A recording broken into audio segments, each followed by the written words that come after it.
Hey guys, it's Brace from Vertex here, and today I'm going to be breaking down how to play ramp on D_nuke for our first episode of Vertex Unmuted.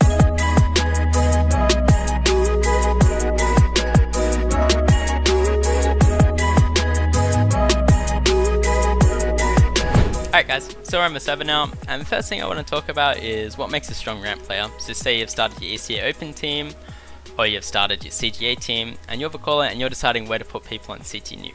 So the two things I'd consider the most when picking a ramp player is you have to have a player that's very self-sufficient and a player that can interpret information mid-round to make good decisions consistently while being able to also lock in on his crosshair. And that's a lot harder said than done. There's not a lot of players that can do that, and I doubt all 5 players on your team will be suited for this position. What you got to understand about ramp on nuke is this is not a stagnant anchor position. This is not like B on Dust 2. This is not like B Mirage or B on Vertigo, where kind of your job is like, okay, all I've got to worry about is stopping this pop on my spot, or stopping this exec, and retaking.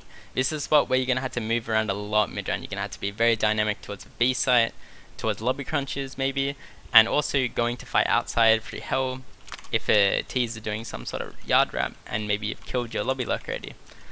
So this is something you got to consider when picking that player. The next thing I want to talk about is if you're just starting any new spot in general. This applies to ramp. So you got dog to ramp by your caller. The first thing to understand before you start watching demos and seeing how the CTs are playing it is just understanding how the Ts are gonna hit ramp. So there's 3 main things you got to worry about. First thing is a ramp rush, right? So maybe you get their first spawn, they just bang a flash off a wall, they get through the smoke, and they just try to take fights down lower, and maybe their 3rd or 4th spawn or drop a deep flash. So this is something you got to take into account in your anti-rush. Okay, so you got to punish at least 1 or 2 people coming through the smoke if you want to fight it or you want to play the drop, and you've also got to dodge his initial flash and that deep flash if you're playing from a more passive position at the start of a round. The next thing you got to worry about is a ramp pop. So maybe they fake an upper exec and they come ramp, maybe 3 secrets makes they come ramp.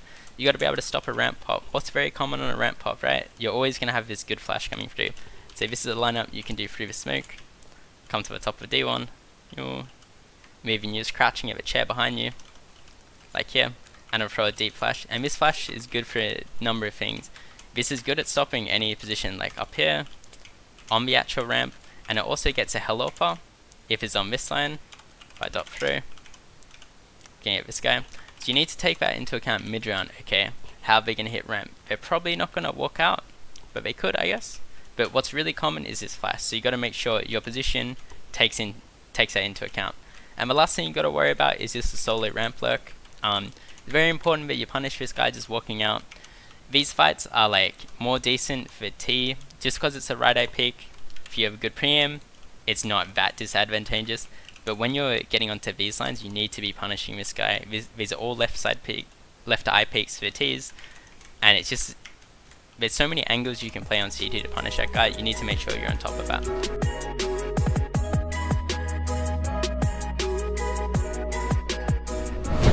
Alright, so the 2 meta anti-rushes at the moment is either heavy anti-rush or just a molly anti-rush. So heavy anti-rush involves you just throw a smoke off this angled orange wall, and on the run you also throw a nade with that. You go anti as you're about to pick, and then you swing and you're basically spraying anyone down through the smoke.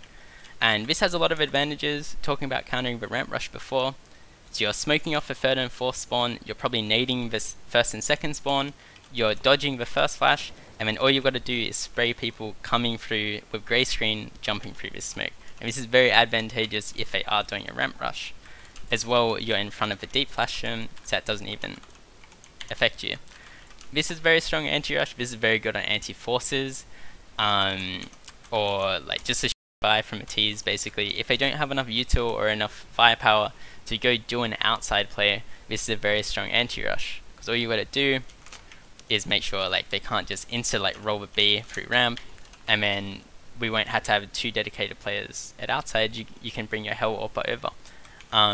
The next anti-rush, which is very strong as well, is the molly anti-rush, and this gives you a lot of options. So you can throw this molly, you can go break the glass, and you can start under.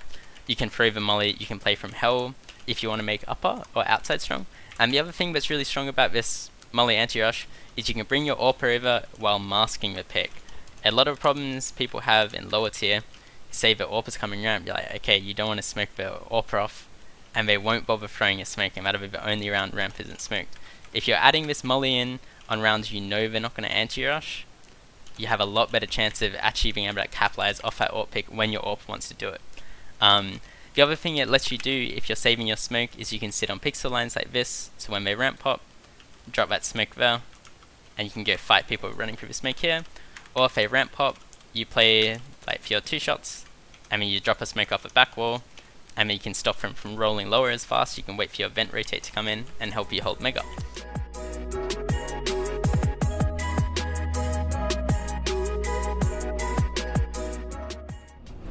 The next thing I'd talk about is the best angles to play to stop the pop mid round. There's a couple really strong angles you can play, and again, what we're trying to counter here is this flash. So this flash is going to be the death of you if you don't account for it properly.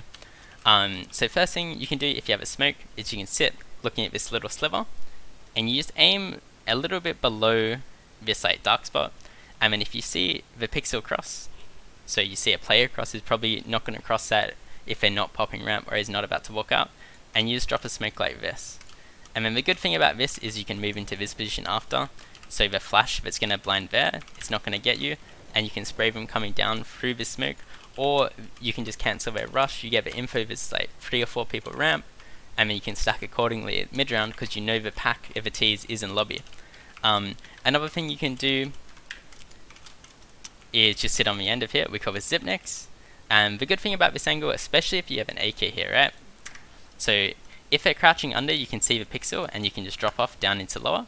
But if they peek here, you can just get this headshot and you can just fall off onto the B side. So it's pretty safe. You can get your 2 shots off and you can drop down onto the lower bomb site, and you can go play crossfire, holding mega with your teammate who rotates down into the vent.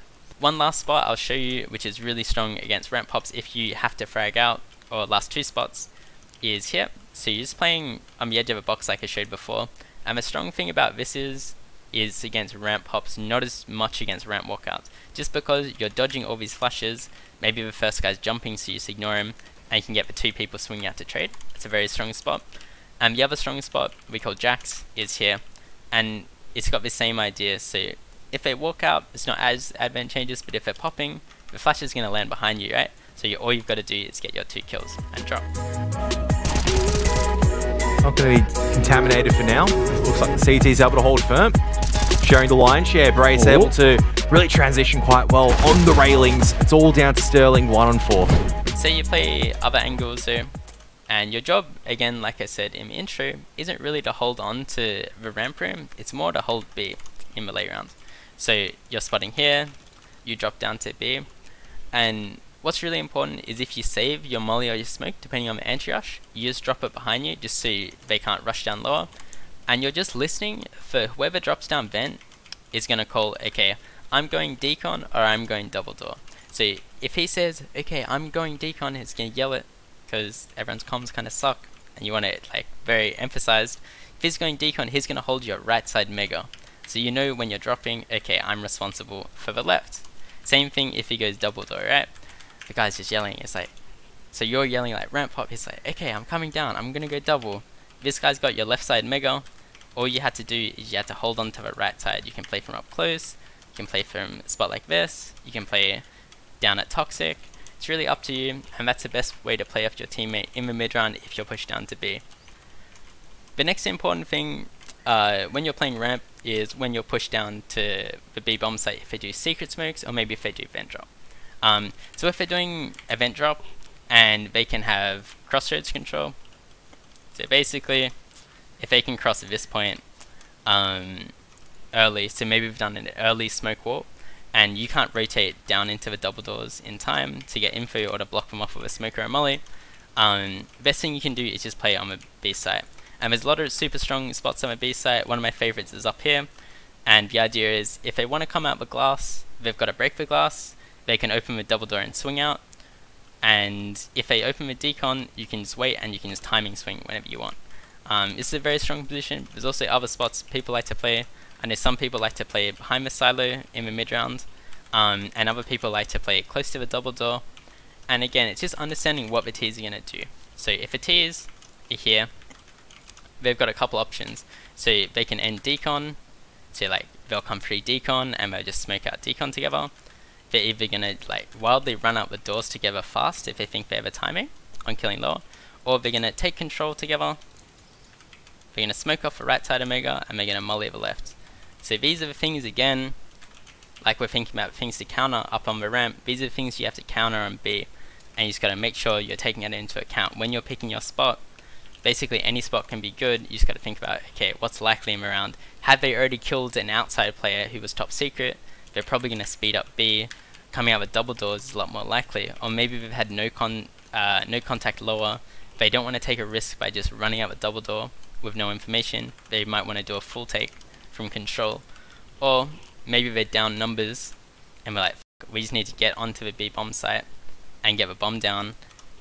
Ending decon is a lot more likely. So it's just contextual and it depends on your read of a team as well. Final thing I'd talk about is just helping yard when we need it. So maybe you know how the lobby lurker plays, or you've got to kill early on the lobby lurker and you know the pack is outside. Maybe they did Annex Smoke and Hell Smoke, or maybe they did this smoke wall so they can be fighting CT together. What you can do is you can opt to give up ramp, because you know the chance of hitting ramp, like doing yard smokes to ramp, there's a specific timing on it, and you can probably beat it when these smokes are thrown, just because 90% of the teams you're going to be playing against, especially at a lower level, are going to throw these smokes from over here. So you know you've got about 20 seconds where they've got to walk the whole way back, where they're not going to hit ramp. You can come outside in that timing, you can go spam the smokes, you can like flash your teammates through the smokes to get your info, or you can just generally just fight the warehouse guy with your AWPer. So those are the things I consider when playing ramp. Thank you guys so much for watching the whole way through. If you like content like this, make sure you give Vertex a follow on all their socials that will link down below. And also make sure to check out our sponsors, Controller Mods and Pinnacle Performance. They're really great companies and it would help us a lot if you check them out. Have a good day.